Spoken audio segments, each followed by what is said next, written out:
हम सबको शांति चाहिए, हम सब शांत होना चाहते हैं, शांति से रहना चाहते हैं, है ना।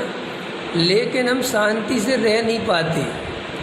हम शांति के जो उपाय करते हैं वे सारे उपाय सर्वथा झूठे हैं। हम शांति के क्या उपाय करते हैं कि हमारा घर बढ़िया बन जाए तो हम शांति से रहेंगे, है ना। जिसकी शादी नहीं हुई वो सोचता है शादी हो जाए तो हम शांति से रहेंगे। जिसकी शादी हो गई वो सोचता है बाल बच्चे हो जाए तो शांति से। जिनके बाल बच्चे हो गए वे सोचते पढ़ लिख जाएं तो हम, और जो पढ़ लिख गए जिनके, वे सोचते शादी विवाह हो जाए तो शांति से। और शादी विवाह जिनकी हो गई वे क्या सोचते उनके भी बाल बच्चे हो जाएं। ऐसे हम शांति की खोज मरुस्थल में जैसे कोई पानी की खोज करता है ना, पानी तो होता नहीं लेकिन आशा चलती है कि आगे पानी, आगे पानी, आगे पानी, आगे पानी। और उसकी भी कोई गलती नहीं है, पानी ढूंढने वाले की गलती है। पारस पानी ढूंढने, क्या गलती है बताओ? है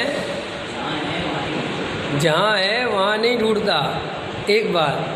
लेकिन बेचारे को इतनी प्यास लगी है कि वो ये विचार ही नहीं कर पा रहा कि पानी है कि नहीं। उसको तो क्या चाहिए? पानी।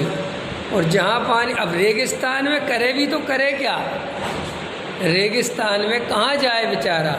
ख्याल में है कि नहीं आया?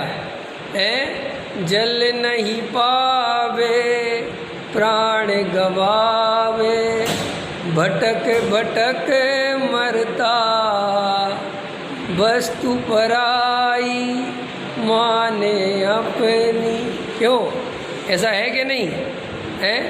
अब वहाँ विचार करो तो रेगिस्तान में जो प्राणी है वो प्यास से इतना व्याकुल है, इतना व्याकुल है कि वो पानी ही पानी दिखता है। एक तो प्यासा है, ख्याल में है ना।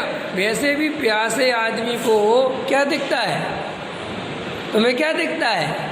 अगर बहुत ज़ोर से प्यास लगी हो और घर से भूखे निकले हो तो भोजन की दूसरे के घरों की खुशबू आने लगती है, हलवाई की खुशबू दूर से आने लगती है।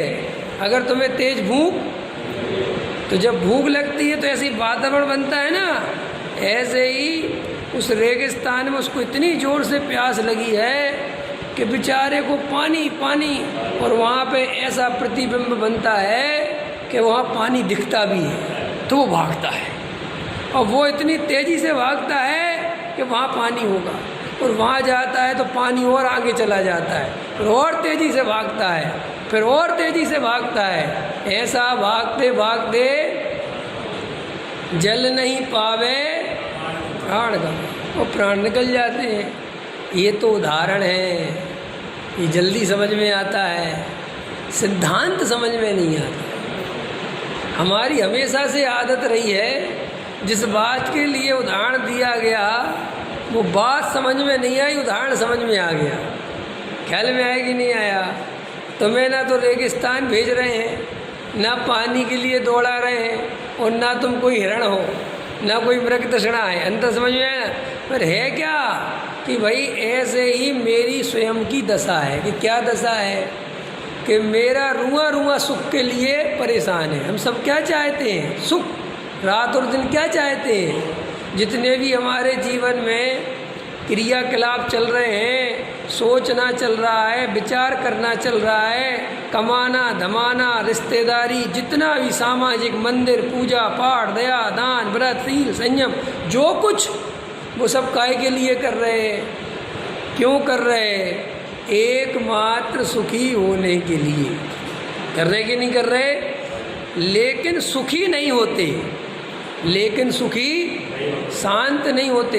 हमारी गलती भी नहीं है, क्योंकि जे त्रिवन में जीव अनंत, इस संसार में जितने भी संसारी जीव हैं वे सभी ही सुखी होना चाहते हैं। सो मैं सुखी होना चाहता हूँ, इसमें कोई आश्चर्य नहीं है।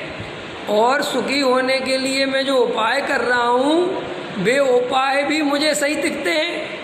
क्यों दिखते हैं? क्योंकि इंद्रियों से तो ऐसा ही दिखाई देता है कि पैसा जोड़ेंगे तो ऐसे ही दिखता है। अच्छा स्वस्थ शरीर होगा तो सुखी हो जाएंगे, बढ़िया रहने की व्यवस्था होगी तो सुखी हो, लगता है कि नहीं लगता है? बोलो, संसार के 4 सुख बोलो। संसार के 4 सुख जैन साहब कौन कौन से हैं? लो सबरे चाहते वही और पता ही नहीं। पहला सुख, दूसरा सुख, तीसरा सुख, चौथा सुख है। ये 4 सुख के लिए तो परेशान है कि निरोगी काया जो रहती नहीं, घर में माया होते हुए भी आकुलता देती है। नहीं नहीं है, खूब माया है, लेकिन वो आकुलता देती है। मैंने पहले ही कहा था, पीछे कहा होगा, कब कहा होगा ध्यान तो रहता नहीं। पंचम काल का पुण्य दमदार नहीं है, भोगने लायक पुण्य नहीं है। पंचम काल का पुण्य तो चक्रवर्ती आदि का बढ़िया होता है।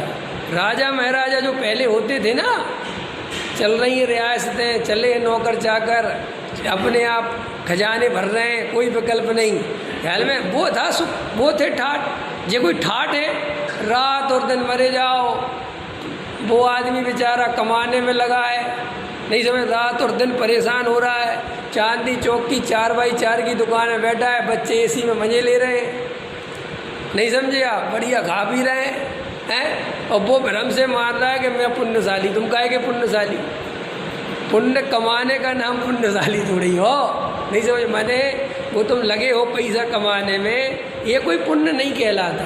पुण्य कहलाता है जिसमें मजा आए, आनंद आए। तो आकुलता है, पैसा कमाने में आकुलता, सरकार की आकुलता, जोड़ने की आकुलता, व्यापार की आकुलता, पार्टियों की आकुलता, अपने बॉस की आकुलता। नौकरी करते हो तो है ना, सरकारी नौकरी में हो तो उनकी आकुलता, कहीं भी ड्यूटी लगा दे, कहीं भी भेज दे।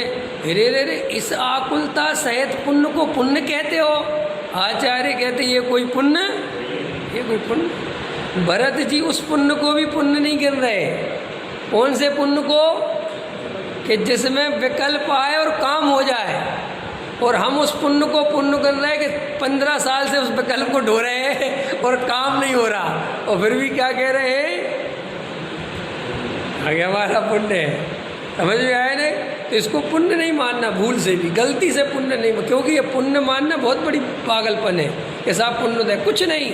पंचम काल में, वर्तमान काल में, पंचम काल पूरा मुझे नहीं लेना, लेकिन अब तो ही ले लो, पीछे का थोड़ा सा अब तो ले लो, क्योंकि अब तो ऐसे ही चलने वाला है। तो ये वर्तमान में ये कोई पुण्य नहीं है। तो अब जीव करे क्या?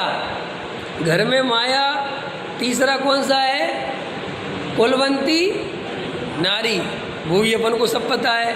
चौथा पुत्र, वो पता है कि नहीं? पुत्र आज्ञाकारी है। कितना आज्ञाकारी है? आज्ञाकारी है कि जब तक ही आज्ञा में है, जब तक तुम्हारे पराधीन है, जिस दिन काम खत्म उस दिन तुम्हारी आज्ञा भी।